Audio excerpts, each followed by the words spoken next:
What's up, man? How you doing? I'm doing alright, how are you? Alright. How's streaming?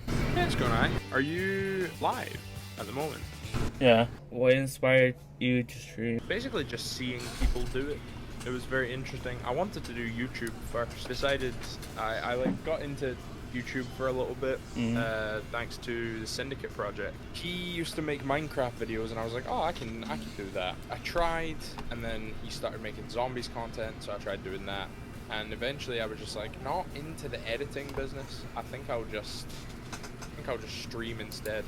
That was basically what inspired me to stream. Just simpler it was compared to YouTube. Yeah. How did you make your like online persona, like necessarilypurple? That was actually quite a funny story.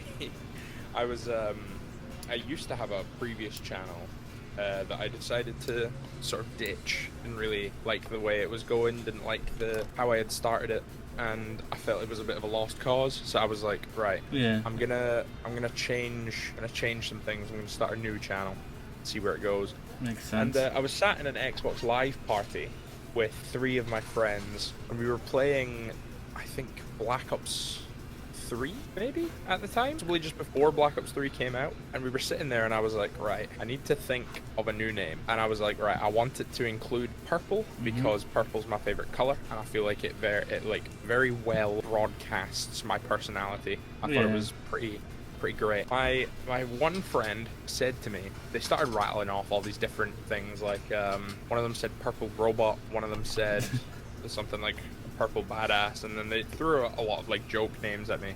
And I was like, no, none of these are good. And then one of them turns around and is like, well, does it necessarily have to be purple? And I was like, yo, wait, say that again but slower.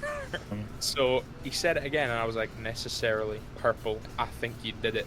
And then they got really annoyed at me because they thought I was joking. And 2 days later I came back with a channel made and they were like, oh, why did you do this? What's the difference between you now and you then?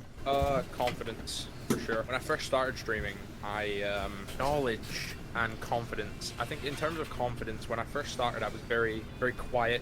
Didn't really like the idea of talking a lot. I apologize if you can hear absolute chaos in the background. They're going insane.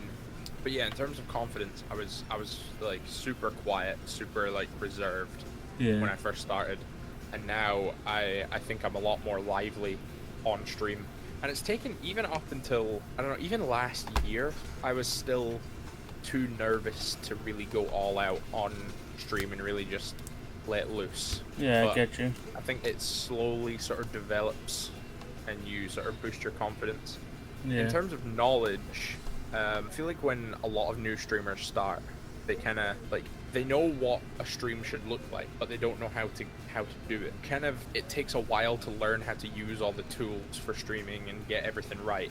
Yeah. And I think as you go, you definitely get a lot more knowledge, a lot more experience and stuff, especially with like audio and video together, and what looks good on camera, what doesn't, what sounds good through a microphone and what doesn't, like what levels are good for microphones and stuff. So yeah, I think a lot of experience comes with being a streamer. Other elements as well. so how did it shape you over the years? Well, the biggest thing is confidence. Like the confidence has shifted even into the sort of day-to-day. Definitely more confident and like louder, more open to talk to people, and sort of more open for group activities, I guess. Yeah, because I've always been very like, I'd rather work alone, I'd rather do all of this alone, sort of like that. But streaming is like almost taught me that like it's good to have a team. Having a team can make things a lot better. So work with people. My next question: what type of people you meet in stream or in general? I feel like the people I meet through, so there's like 2 categories of people I've met: other streamers and general chatters. And I think in terms of other streamers, they've all been pretty class. They've like, you know, all been super friendly, all been very up to chilling with each other and playing with each other and stuff like that. Yeah. But in terms of the chat, there's some really good chatters, but there's some really weird people on Twitch chat. Like, it's just so strange having, because obviously each community is different. So if you go from one community where everyone's like super nice and friendly, and the streamer's quite a quiet guy, usually like. Yeah, that's true. Usually they're family friendly, don't really swear a lot, so their chat is a bit younger. And then you can go to like the hot tub streamers, for example, that have all the really loud, outgoing people that are very happy to voice their opinion. And it's like just that vast mix of people on the platform that can sometimes coalesce into one community. Yeah, just the chat can be a very fake personality is a big thing on this platform. To like, obviously you'll sort of exaggerate yourself a little bit.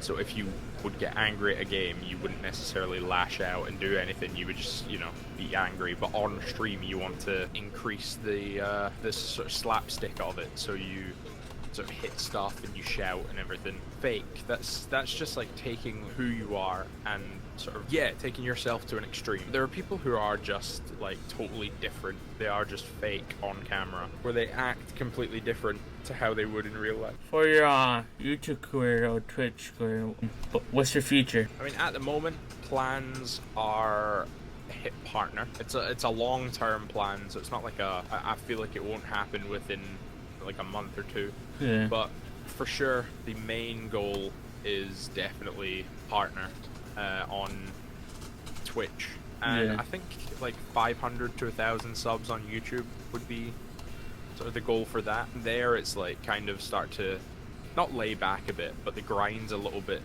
easier from that point on, a little bit less grindy, doesn't feel so much like a chore, just kind of roll the stuff out. It's the mid-term sort of future.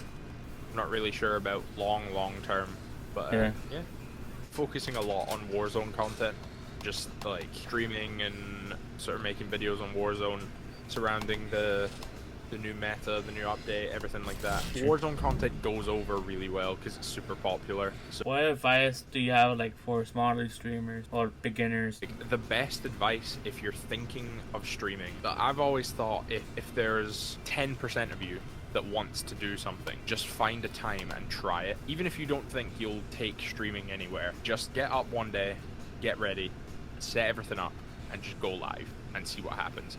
See if you enjoy that scenario, that environment, being in that sort of in the zone of having to talk to people and having that interaction with people while you game. So yeah, if you think you want to start, just start.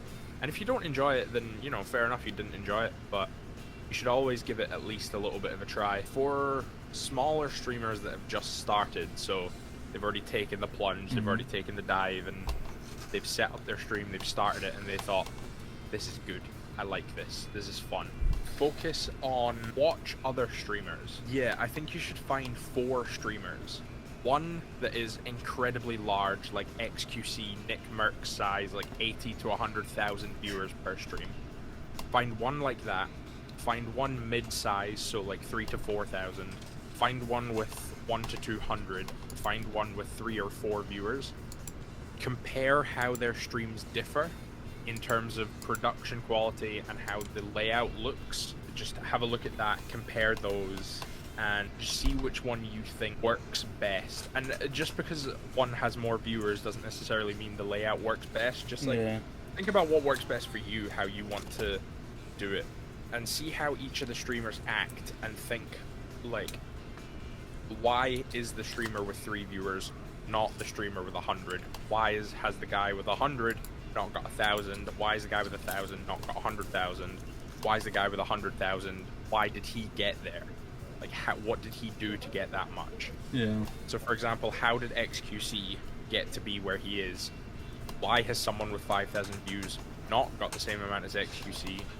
Why has like someone with 100 not got the same amount of views as that guy? And why have I not got 100 views? You know, and work your way through and try and figure out one thing from each streamer you think you could do or add to in your own stream. I think that's a really good way to sort of start thinking about your channel. And then obviously there's like other content creation, different avenues you can go down, sort of upgrades over time. You know, it all sort of adds up and promotes your channel. But like, find a streamer you like, think what have we got in common and what can I do differently to be more like them, but don't think I should do what they're doing. Yeah.